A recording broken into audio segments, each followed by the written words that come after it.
So we said the heat of formation of an ionic solid from its elements is right here.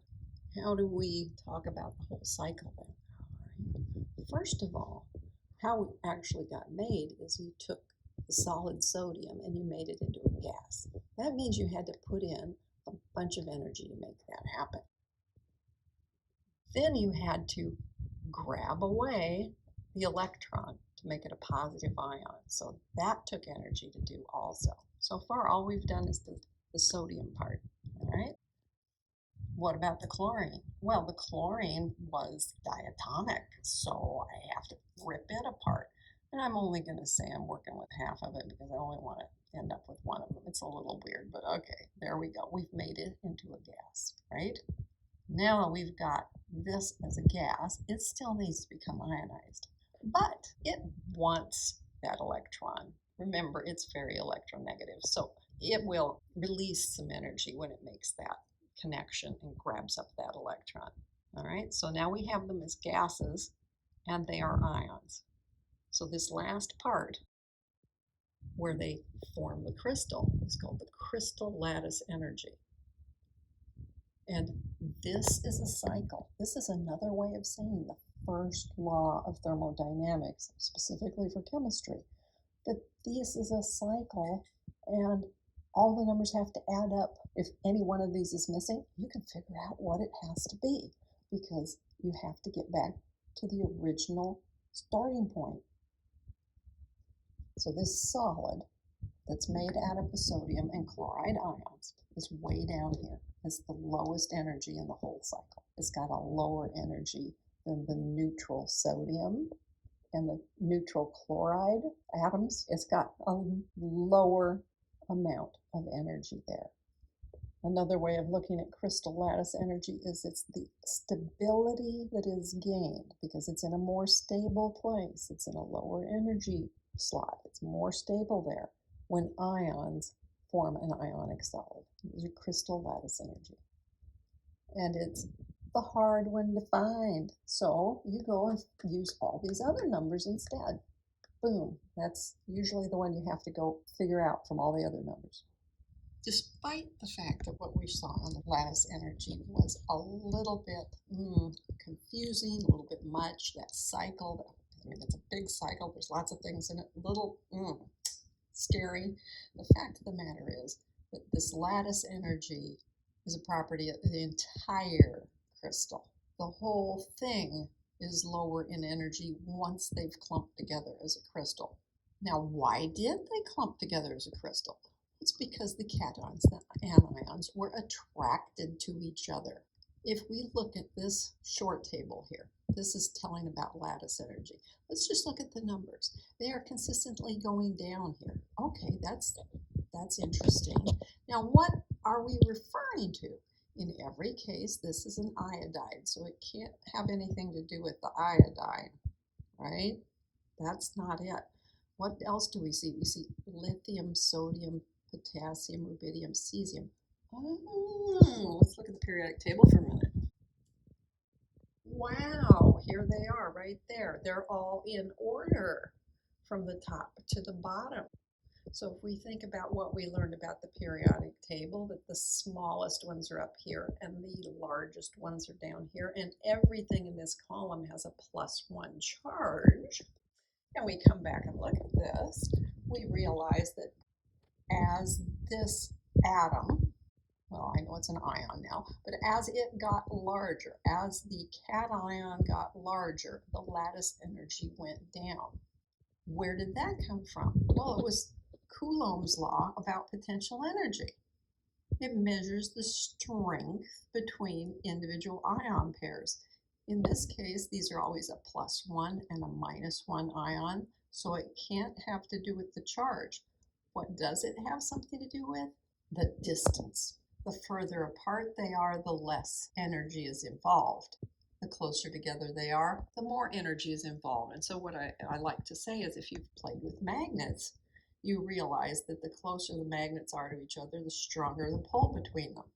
Same thing with the ions. So these, where we have the small ion of lithium, it'll have a higher lattice energy than the large ion of cesium. That means we can do predictions about which is going to be bigger or smaller without doing any calculations.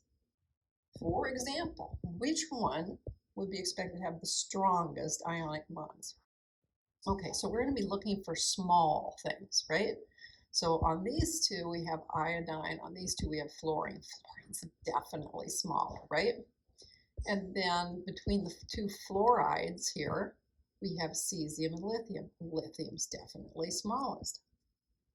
So again, analyze by charge and size. In this case, they're all plus and minus ones. So yay, that makes it easier.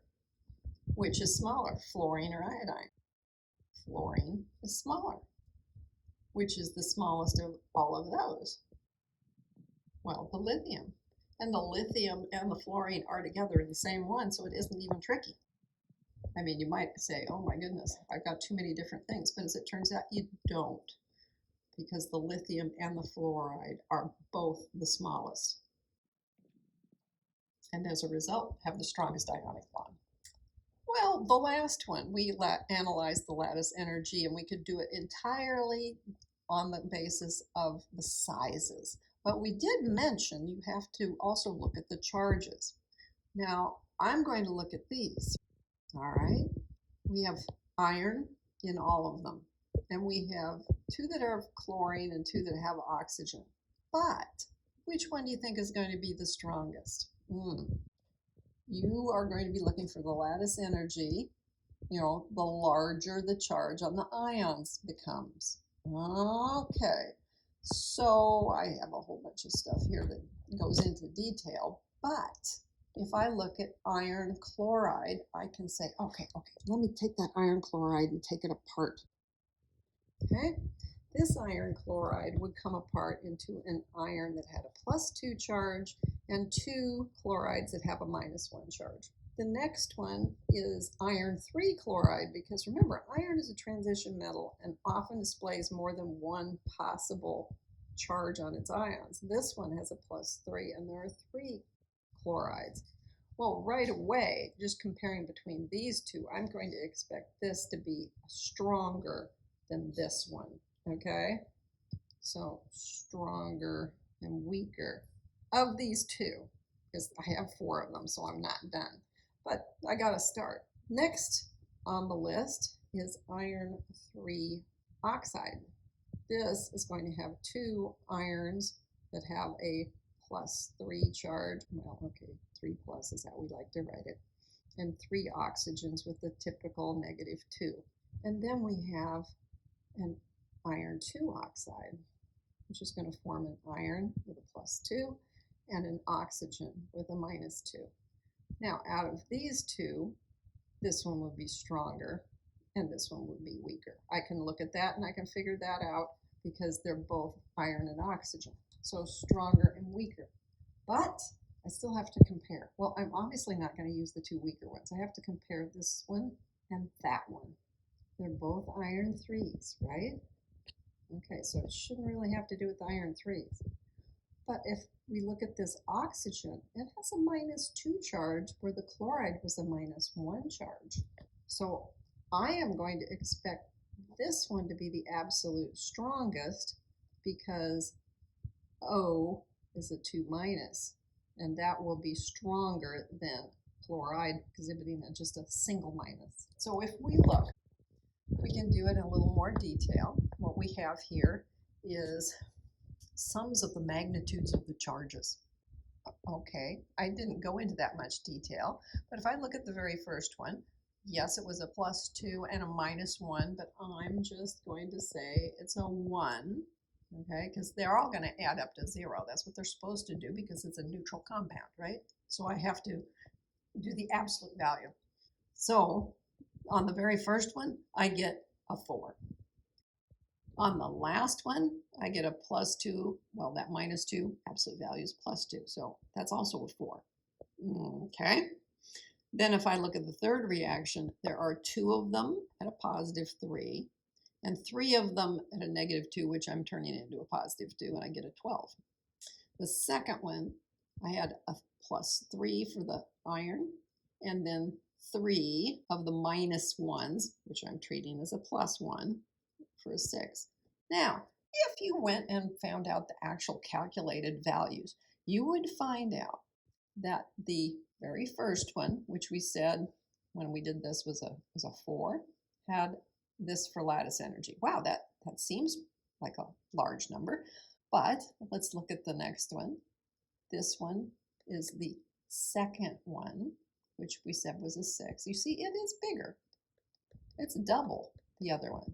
If we go to this last one, which we said was one of the smaller ones, okay, it is larger than that, but it's smaller than this one. All right, it added up to a 4 also, remember, but it's small. And then the one that we said when we did this, we added it up to a 12. Well, by golly, yes, that is definitely the most negative, which means it's going to give off the most energy, which means it has the most lattice energy.